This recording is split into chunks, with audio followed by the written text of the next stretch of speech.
tardes, buenos días, buenas noches. Este es un video para hacer algunos comentarios sobre sus intervenciones en el foro sobre la universidad durante el peronismo, durante el periodo 1943-1955. Lo que siempre digo, ¿no? En esta ocasión hay una diferencia muy grande entre la cantidad de personas que completan la actividad del foro y quienes forman parte del curso, del grupo, así que, bueno, quienes estén un poco atrás traten de ponerse al día con este tipo de ejercicios.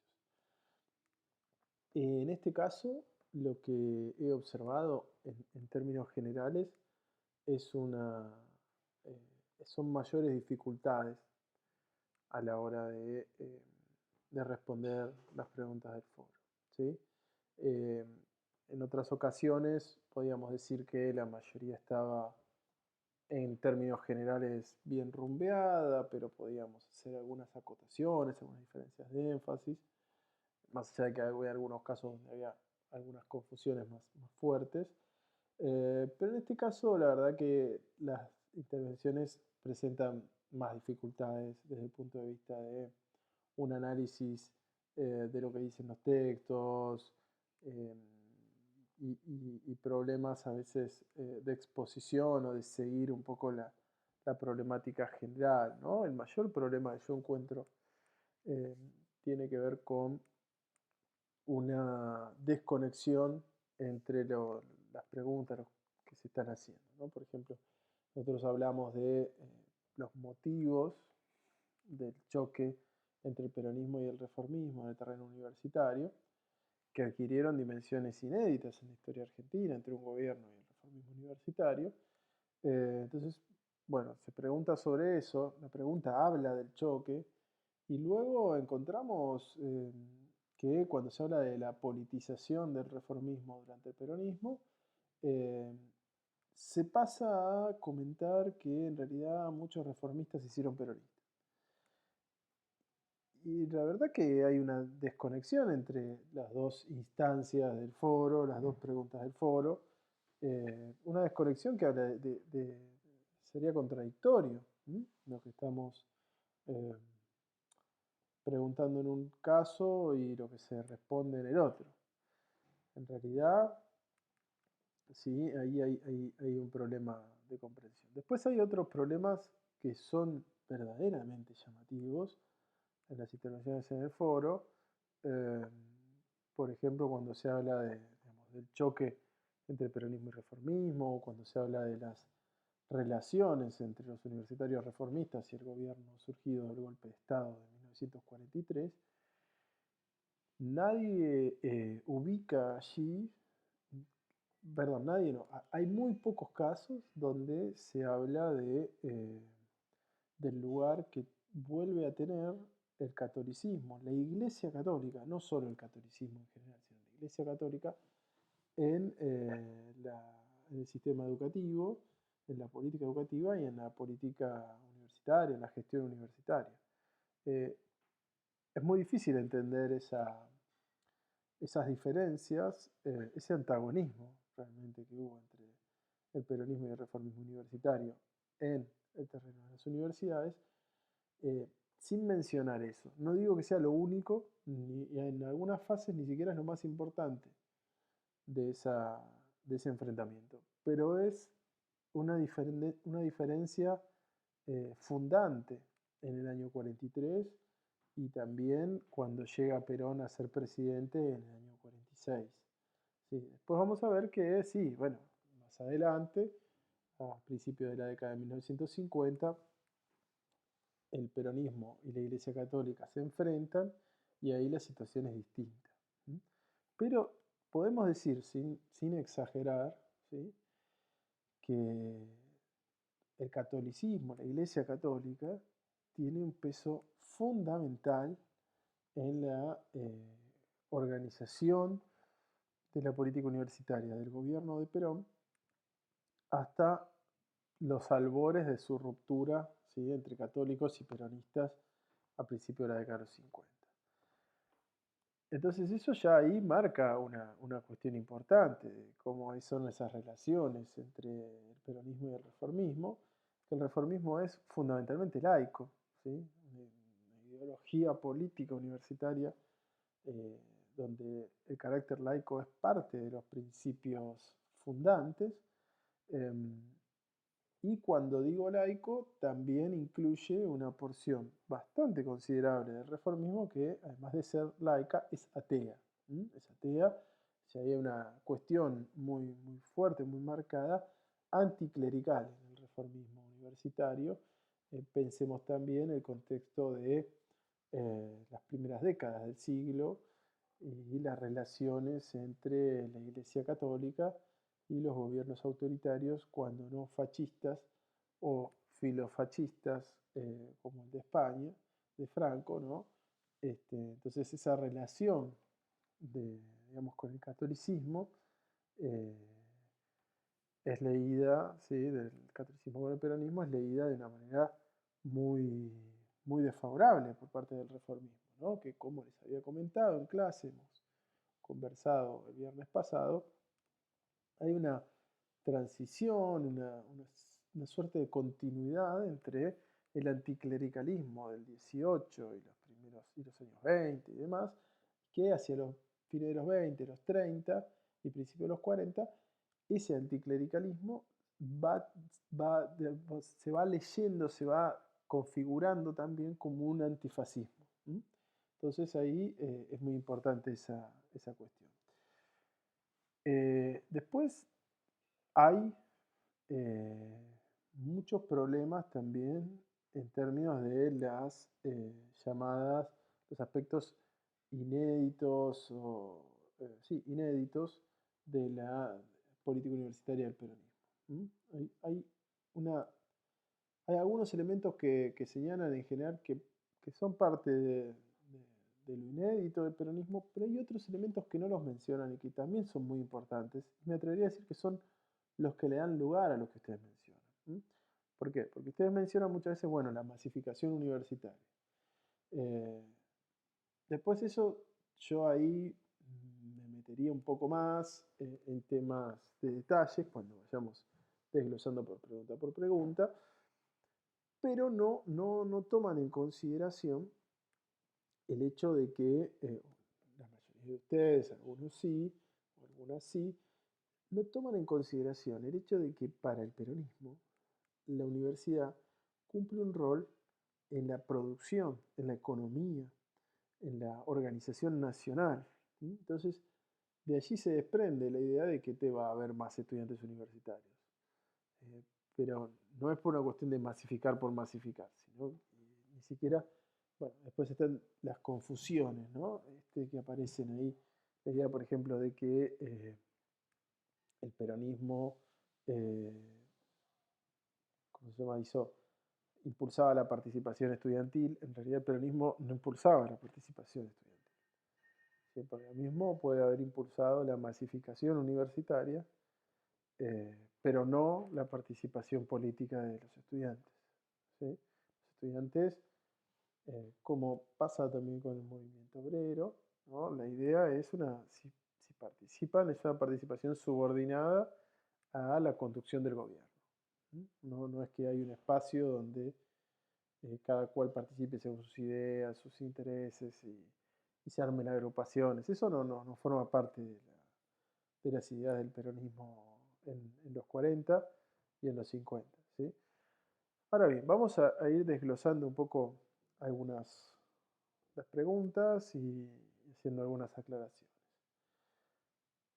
En la primera pregunta que nosotros preguntamos qué relaciones existieron entre los universitarios reformistas y el gobierno surgido del golpe de Estado en 1943, la respuesta, lo primero que tiene que decir es que hay una relación de enfrentamiento. Una relación de enfrentamiento.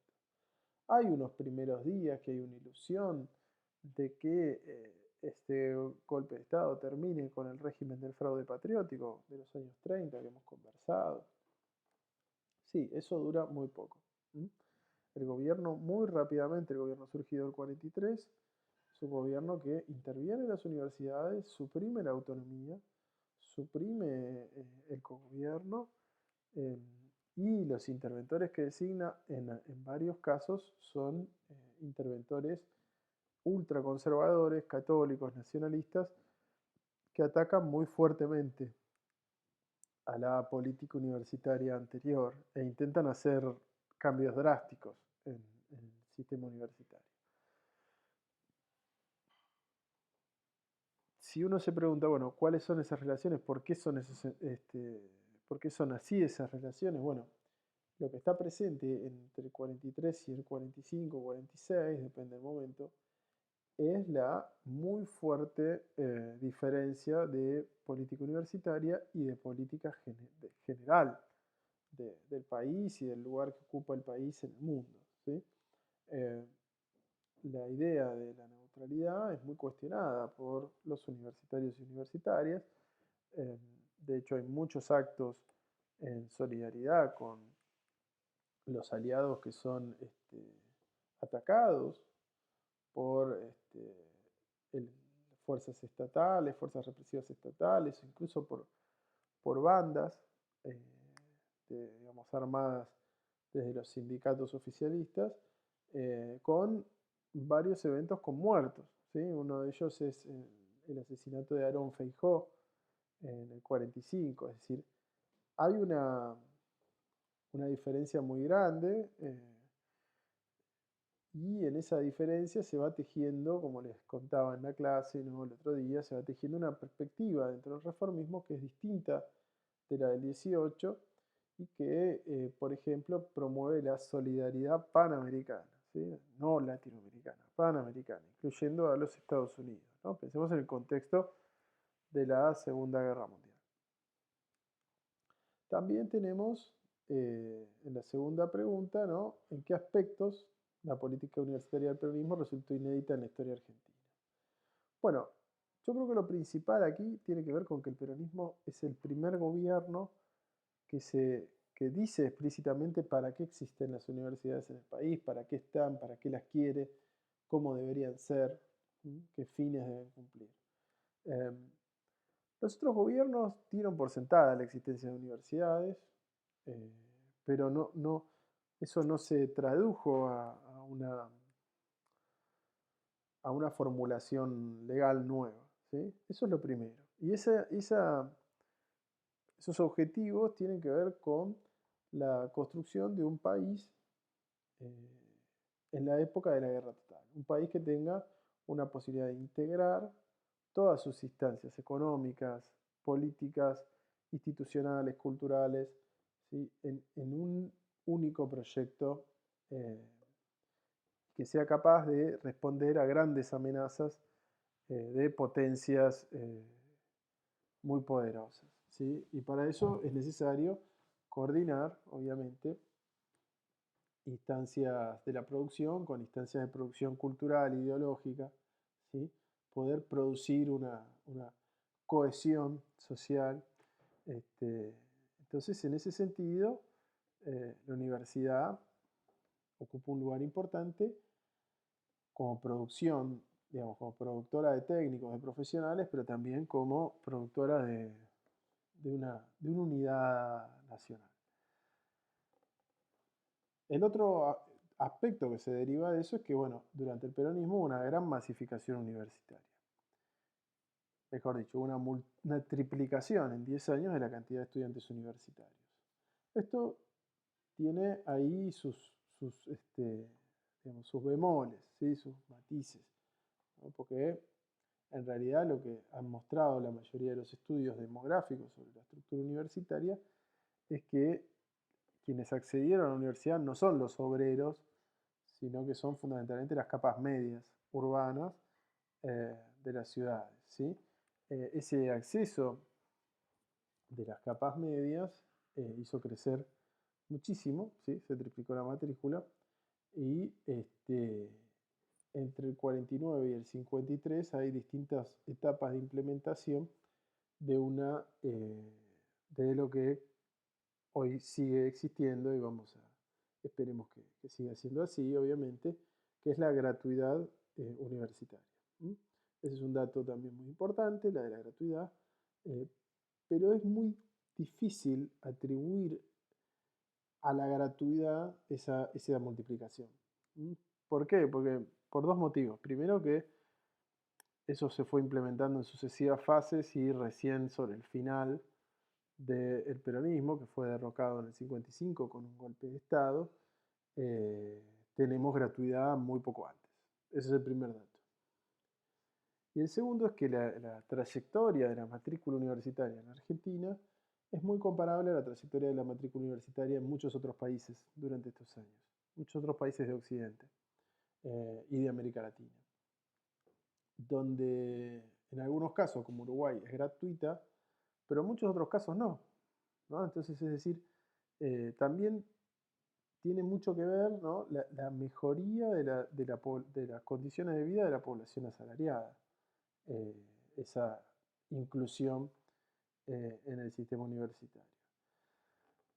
Pero por todos estos motivos, en primer lugar, parece inédita. Y el otro elemento por el cual es inédita es que, derivado de esos dos anteriores, la universidad debe ser controlada políticamente. ¿Sí? Debe ser controlada políticamente. Es decir, puede haber fondos, puede haber gratuidad y demás, pero tiene que estar controlada políticamente. No, no puede ser una universidad autónoma y menos que menos opositora. ¿Sí? Eso es algo muy importante de la época del peronismo, bueno, que nos lleva a la tercera pregunta. Tiene que ver por qué motivos los choques entre el peronismo y el reformismo en el terreno universitario adquirieron las formas y magnitudes inéditas para la historia argentina hasta ese momento. Bueno, algo de esto venimos conversando, ¿no? Por ejemplo, el rol de la Iglesia Católica, el intento de suprimir una lógica de la vida universitaria argentina que tiene que ver con la tradición del reformismo. Ahí, bueno, hay gente que piensa que tiene que ver con la élite. Puede haber algo no directamente explícito sobre lo de la idea de una universidad de élite, pero lo que está de fondo es que el peronismo no reconoce la forma de comunidad universitaria hasta el momento que tiene que ver con la elección de su propio gobierno, con el derecho y la costumbre incluso de los estudiantes de hacer política dentro de la universidad. Todo eso está totalmente suturado, descartado por el gobierno peronista. Y el reformismo ve en el peronismo, y no es el único sector de la sociedad argentina que ve esto, sobre todo al principio del peronismo, ve en el peronismo una suerte de versión criolla de los regímenes fascistas autoritarios de Europa. Hay muchos elementos que los contemporáneos tienen para ver eso. No estoy diciendo que eso sea una visión acertada, pero en ese contexto no es una casualidad que vean eso, ¿sí? No es una mirada fuera de lo que ven otros actores sociales, ¿sí? ¿Por qué? Bueno, ¿qué ven? En primer lugar, ven el vínculo real, ¿sí?, que había en ese momento entre el gobierno surgido del 43, sus funcionarios y las potencias del eje. Incluso los viajes de sus funcionarios a los países del eje, incluso antes de tomar el poder en el 43.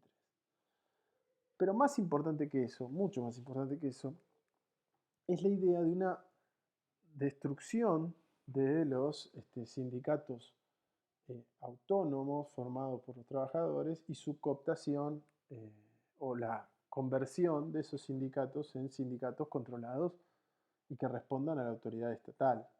Esa es una idea también muy cara al primer momento del peronismo, la subordinación vertical de los sindicatos al Estado y al gobierno del Perón. Y eso establece sin dudas un paralelismo con la idea de los sindicatos integrados en el Estado. Por otra parte, el fuerte peso de la Iglesia Católica, como les decía, el fuerte peso de las Fuerzas Armadas, sobre todo el Ejército, y también la presencia permanente de actores que no son formalmente parte del Estado, pero que ejercen la represión. ¿Sí?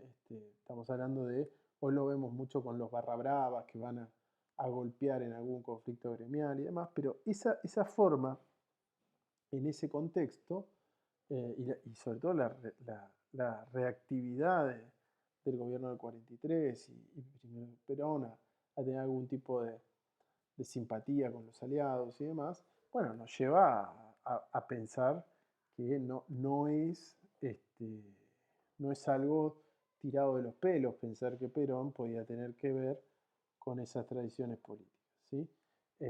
Pensemos que no estamos en el mundo de posguerra, sino que estamos en el mundo de entreguerras y de la guerra, ¿sí? Y la política se ve como, como se daba en la época.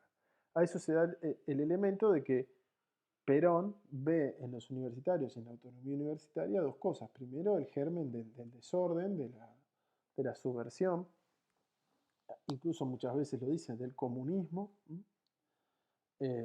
Y por otra parte, ve el tema de la desintegración del Estado, ¿sí? Ve el tema de la incapacidad de ordenar la sociedad argentina y el Estado argentino de cara a los desafíos de la época de la guerra total. Esas coordenadas son centrales para entender por qué cada uno de estos sectores va a tener una mirada casi de oposición por principio al otro, ¿sí? Del reformismo respecto del peronismo y del peronismo respecto de Perón. Esa oposición de principios, además, tiene una puesta en acto que es profundamente violenta.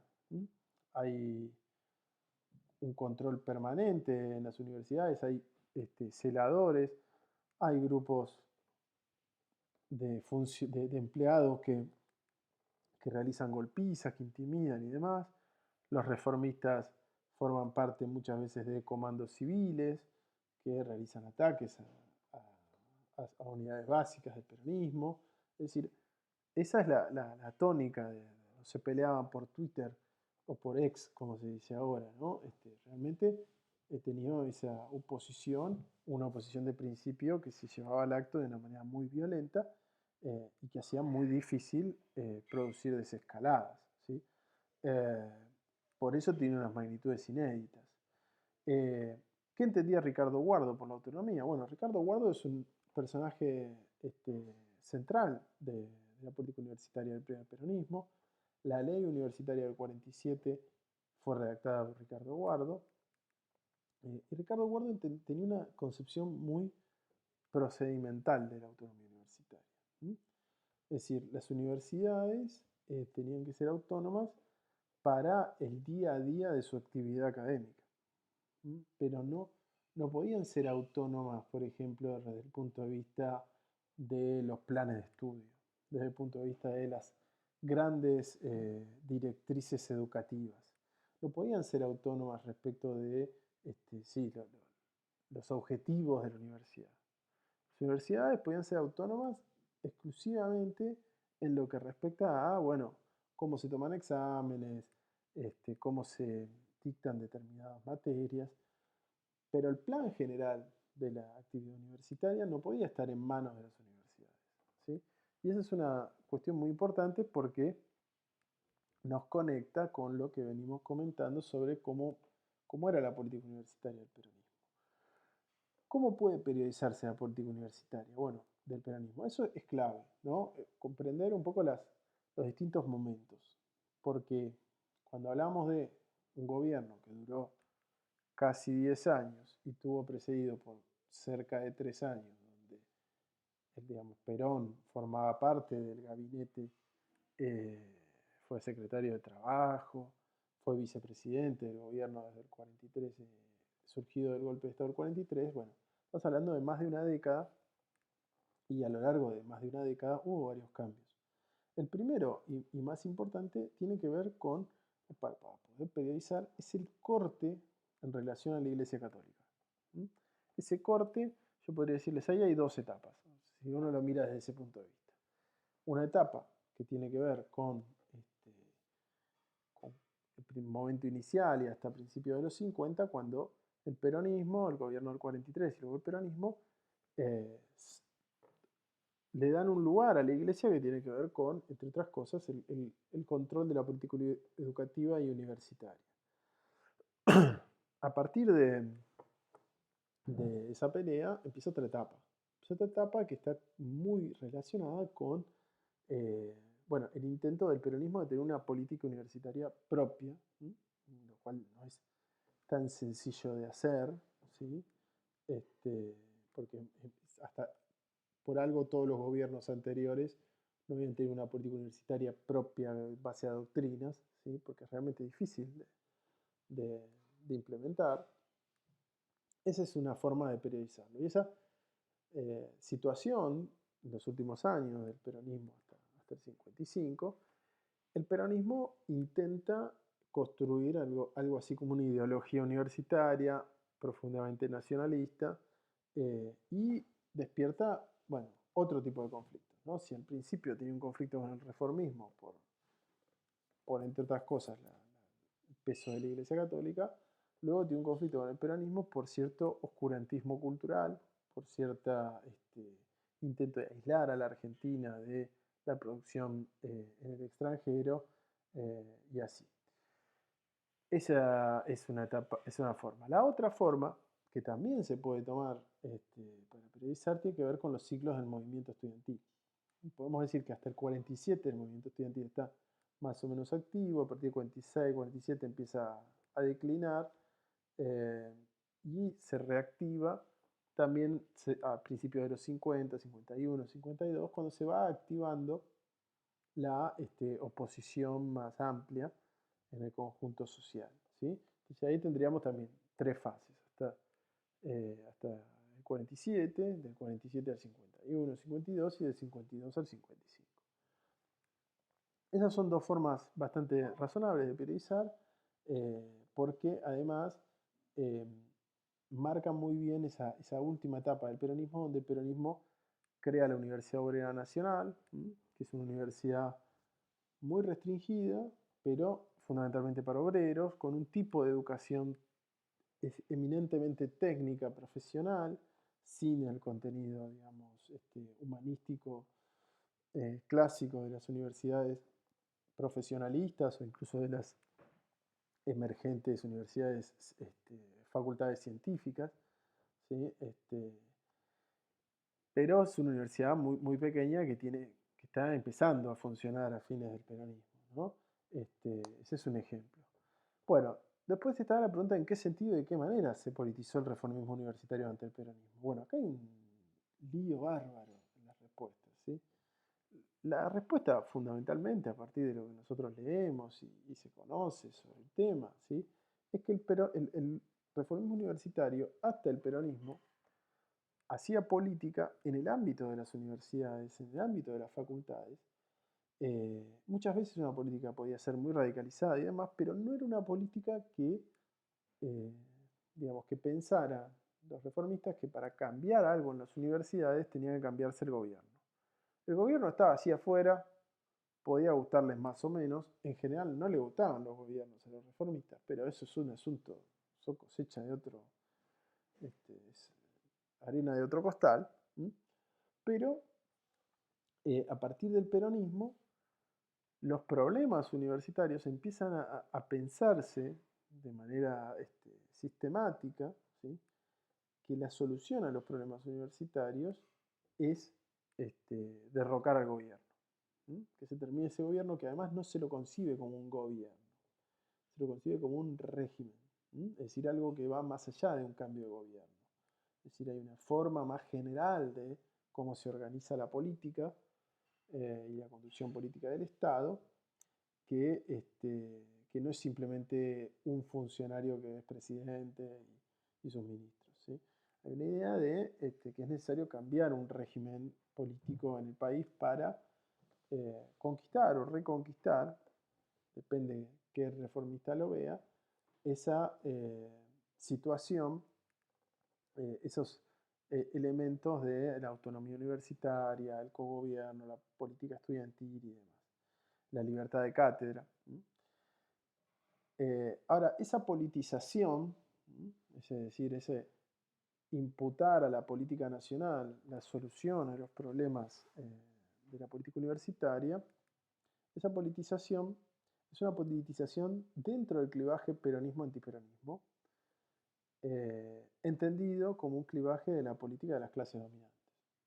Es decir, el movimiento estudiantil reformista se inscribe o se anota, se forma parte de una alianza antiperonista eh, que forma parte de las alternativas políticas de la clase dominante. Pensemos en UCR y bueno, el Partido Socialista y todos los sectores que forman parte del golpe de Estado de 1955.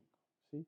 Entonces esa politización es una politización más, digámoslo así, entre liberal, ¿sí? Y antiperonista, y no es, salvo algunas excepciones que las empieza a ver sobre el final del peronismo, vamos a ver cómo eso después crece mucho la segunda parte de los años 50, que son excepciones, digamos, grupos de izquierda. En general es una política liberal, antiperonista, que incluso tiene algunos ribetes anticomunistas también, ¿sí? Eso va a cambiar mucho, les reitero, en la segunda parte de los 50. Bueno, espero con este video, que quizás se queda un poco largo, pero haber aportado algunos elementos para mejorar su comprensión sobre estos temas, estas cuestiones de la universidad durante el peronismo. Les dejo un saludo muy grande y nos vemos en el aula virtual a las 5 de la tarde este viernes 3 y el viernes 10. Saludos.